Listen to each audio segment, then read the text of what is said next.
ഒരു differential equation form ചെയ്ത് solve ചെയ്യേണ്ട ക്വസ്റ്റ്യനാണിത്. അപ്പോൾ എക്സാം ഹാളിൽ നിന്ന് ചിലപ്പോൾ ആദ്യമായിട്ട് കാണുന്ന ഒരു കുട്ടി ഇത് ഡിഫറൻഷ്യൽ ഇക്വേഷൻ എന്ന് പറഞ്ഞ ചാപ്റ്ററിലെ ക്വസ്റ്റ്യൻ അതുപോലെ ഐഡൻറ്റിഫൈ ചെയ്യില്ല. അപ്പോൾ നോക്കി നോക്കാം എങ്ങനെ ചെയ്യാമെന്നുള്ളത്. ക്വസ്റ്റ്യൻ തന്നിരിക്കുന്നത് slope of the tangent to a curve at any point is twice the X coordinate of the point. ഞാൻ സോൾവ് ചെയ്ത് കണ്ടു കഴിഞ്ഞാൽ ഇത്ര ഉള്ളൂ തോന്നിപ്പോകുന്ന ക്വസ്റ്റ്യനാണ്. പക്ഷേ ഇത് പെട്ടെന്ന് വായിച്ചൊന്നും കണക്റ്റ് ആവണമെന്നില്ല. ഓക്കെ, പിന്നെ ഒരു ക്ലൂ കൂടെ തന്നിട്ടുണ്ട്. If the curve passes through the point 1,4 find its equation. അതായത് ആ കർവിൻ്റെ ഇക്വേഷൻ എന്താവുന്ന ക്വസ്റ്റ്യൻ. കർവിനെ പറ്റി തന്നിരിക്കുന്ന clue slope of the tangent to a curve.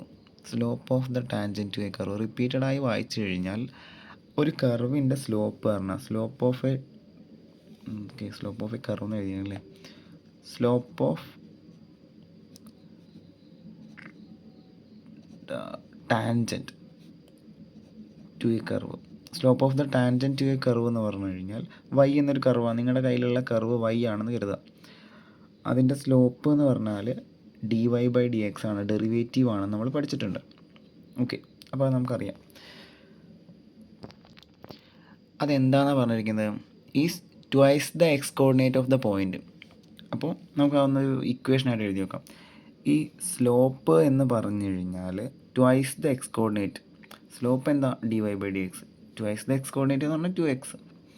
അപ്പോൾ അവർ തന്നിരിക്കുന്നതിന് ഇങ്ങനെ എഴുതാൻ കഴിഞ്ഞാൽ നമ്മുടെ ഡിഫറൻഷ്യൽ ഇക്വേഷനായി. ഇതൊരു ഡിഫറൻഷ്യൽ ഇക്വേഷനാണ്, കാരണം ഡെറിവേറ്റീവ് ഉള്ള ഇക്വേഷനാണ് ഡിഫറൻഷ്യൽ ഇക്വേഷൻ. ഇത് ഫോമുലേറ്റ് ചെയ്താൽ പണി എളുപ്പമായി. പിന്നെ നിങ്ങൾക്ക് ചെയ്യാനറിയാം, ഇത് സോൾവ് ചെയ്യാൻ എളുപ്പമാണ്. വേരിയബിൾ സെപ്പറബിൾ ഫോമിലാക്കാനൊക്കെ എളുപ്പം. എന്ത് ചെയ്താൽ മതി, എക്സിൻ്റെ ടേംസൊക്കെ ഒരു ഭാഗത്തേക്ക് കൊണ്ടുവരാൻ ഈ ഡി എക്സിനോട് കൊണ്ടുപോകാം. ഓക്കെ, അപ്പോൾ എന്താവും, ഡി എക്സിനോട് കൊണ്ടുപോയാൽ ഇതാണ് നമ്മുടെ ഫോം ചെയ്ത ഡിഫറൻഷ്യൽ ഇക്വേഷൻ കേട്ടോ. ഓക്കെ, അപ്പോൾ dy=2x dx അങ്ങനെ വരുമല്ലോ.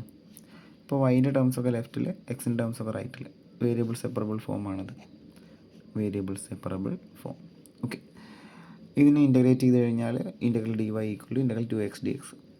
ഇൻ്റഗ്രൽ dy എന്ന് പറഞ്ഞു കഴിഞ്ഞാൽ 1 dy ആണത് ശരിക്കും. 1ൻ്റെ ഇൻ്റഗ്രൽ ഇവിടെ വേരിയബിൾ y ആയതുകൊണ്ട് y. പിന്നെ 2x അല്ലേ, 2xൻ്റെ ഡയറക്റ്റായിട്ട് x² എന്ന് എഴുതാം, അല്ലെങ്കിൽ 2 പുറത്തേക്ക് എടുത്തിട്ട് എക്സിൻ്റെ integral x²/2 plus constant of integration. 2ഉം കൂടെ ക്യാൻസലാക്കി കളഞ്ഞിട്ട് y=x²+c എന്ന് എഴുതാം. ഇതിന് ഇക്വേഷൻ നമ്പർ 1 എന്ന് കൊടുത്തു. കാരണം ഇത് ജനറൽ സൊല്യൂഷൻ ആയിട്ടുള്ള, അതായത് കോൺസ്റ്റൻ്റ് ഉള്ളൊരു ഇക്വേഷൻ എഴുതുമ്പോൾ, കർവിൻ്റെ ഇക്വേഷൻ എഴുതുമ്പോൾ നമുക്കിങ്ങനെ ഒരു സി എന്ന പുതിയൊരു കോൺസ്റ്റൻ്റ് അല്ലെങ്കിൽ അറിയാത്തൊരു കോൺസ്റ്റൻ്റ് പാടില്ല. അപ്പോൾ ആ സീൻ്റെ വാല്യൂ കാണാൻ ഒരു ക്ലൂ കൂടെ തന്നിട്ടുണ്ട്. കർവ് പാസസ് ത്രൂ 1,4 എന്ന്. അങ്ങനെ ഒരു എക്സ്ട്രാ ക്ലൂ കൂടെ തന്നു കഴിഞ്ഞാൽ അതിൻ്റെ മീനിങ് സീൻ്റെ വാല്യൂ കണ്ടെത്തണം എന്നാണ്. ഓക്കെ, ഇവിടെ നിർത്തി കഴിഞ്ഞാൽ ചിലപ്പോൾ നിങ്ങൾക്ക് ഫുൾ മാർക്ക്, ചിലപ്പോൾ നല്ല എന്തായാലും നിങ്ങൾക്ക് ഫുൾ മാർക്ക് കിട്ടില്ല. അപ്പോൾ കർവ് പാസസ് ത്രൂ 1,4 എന്ന് പറഞ്ഞാൽ അതിൻ്റെ മീനിങ് എന്താ, x=1 അല്ല, X coordinate 1, y coordinate 4, which means y=4 when x=1 എന്നാണ്. അതായത് ആ വാല്യൂസ് ഇതിൽ കൊടുത്തു കഴിഞ്ഞാൽ വൈക്ക് 4ഉം എക്സിന് 1ഉം കൊടുത്തു കഴിഞ്ഞാൽ നമുക്ക് എന്ത് കിട്ടും, സീൻ്റെ വാല്യൂ കിട്ടും. സോ ഇക്വേഷൻ നമ്പർ 1 ഇത് സബ്സ്റ്റിറ്റ്യൂട്ട് ചെയ്യാം. y=4ഉം x=1ഉം വി ഗെറ്റ് 4=1² c എന്ന് കിട്ടും.